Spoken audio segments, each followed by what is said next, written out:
નમસ્કાર. આકાશવાણી.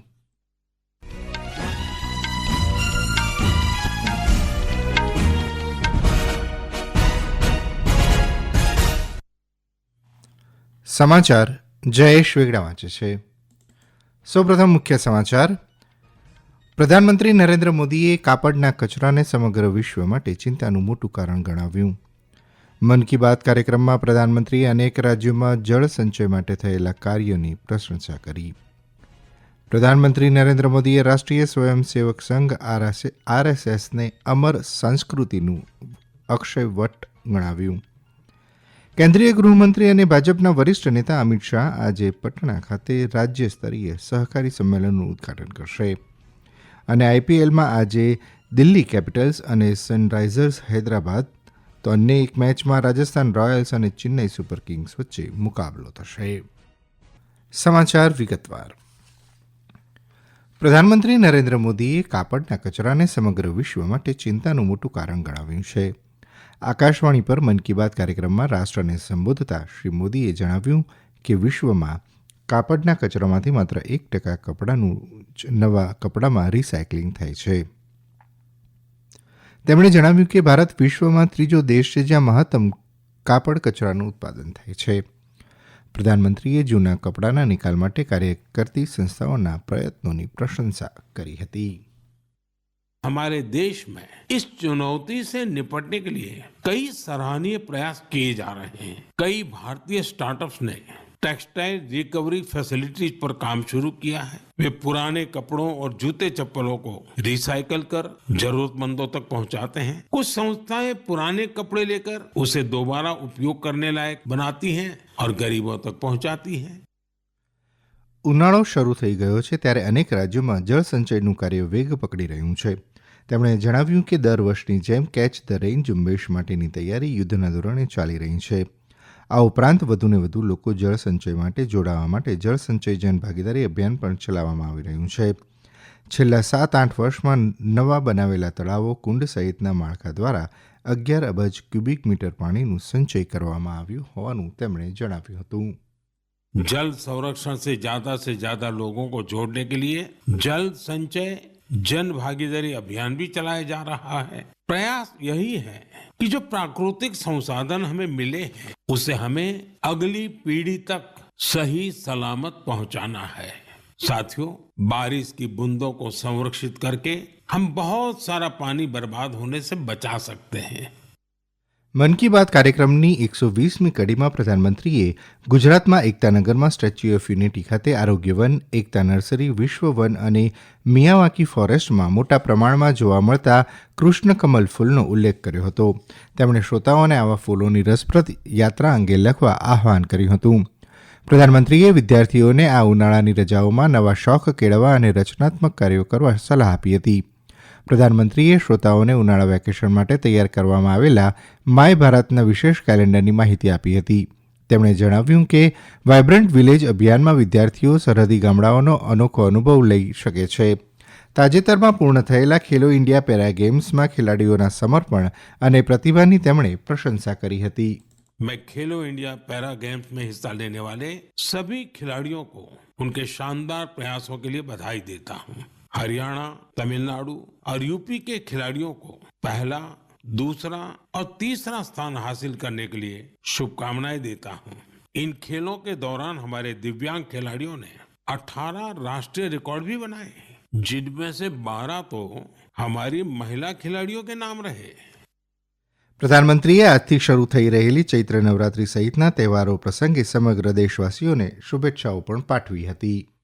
आज कर्नाटका में, आंध्र प्रदेश, तेलंगाना में उगादी का पर्व बहुत धूमधाम से मनाया जा रहा है. आज ही महाराष्ट्र में गुड़ी पड़वा मनाया जा रहा है.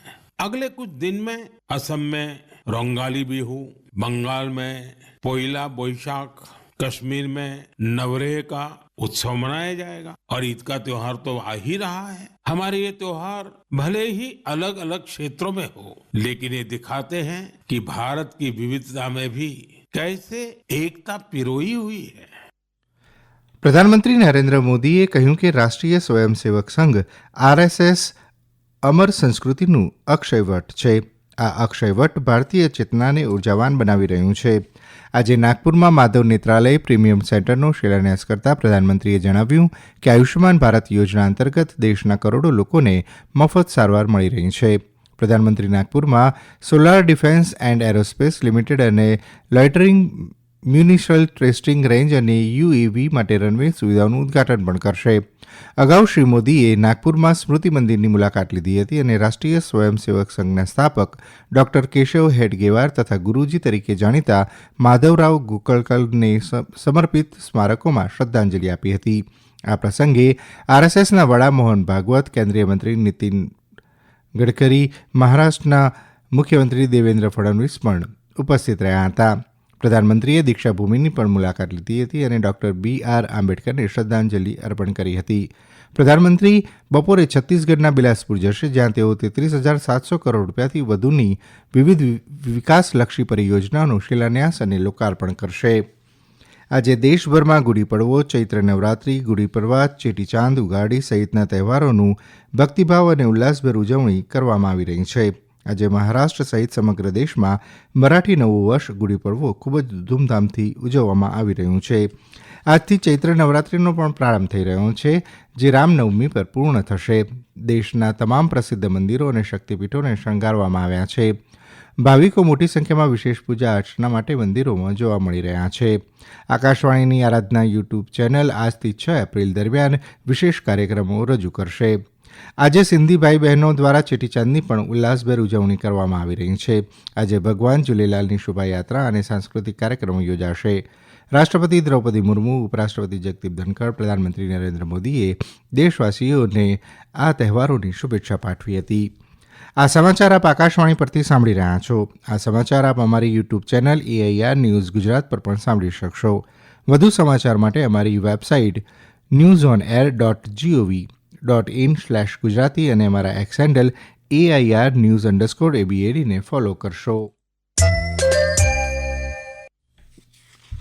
કેન્દ્રીય ગૃહમંત્રી અને ભાજપના વરિષ્ઠ નેતા અમિત શાહ આજે પટના ખાતે રાજ્ય સ્તરીય સહકારી સંમેલનનું ઉદઘાટન કરશે અને બિહારના ગોપાલગંજ ખાતે એક જાહેર સભાને પણ સંબોધિત કરશે.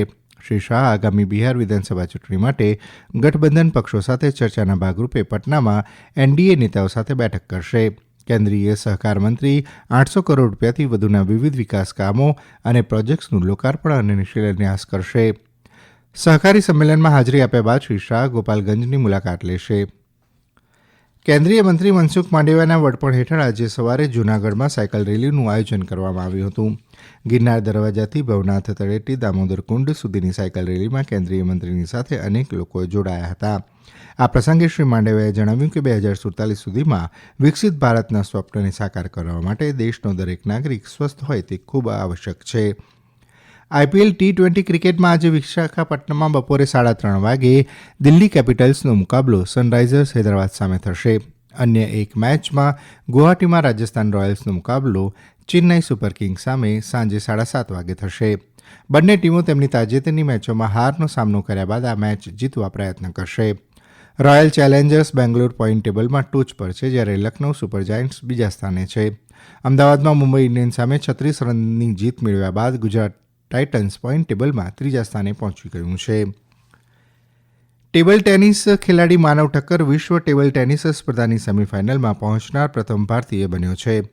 માનવ ઠક્કર ગઈકાલે ચેન્નઈમાં દક્ષિણ કોરિયાના ઓલિમ્પિક અને વિશ્વ ચંદ્રક વિજેતા લીમ જોંગહુનને 3-2થી હાર આપી હતી.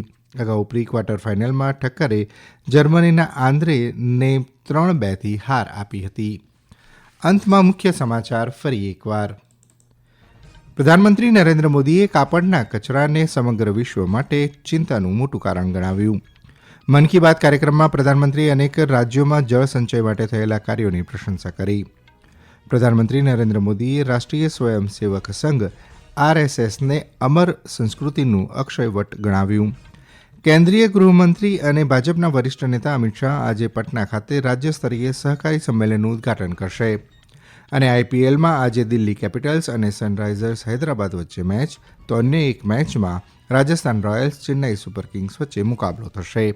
આકાશવાણી પરથી સમાચાર પૂરા થયા.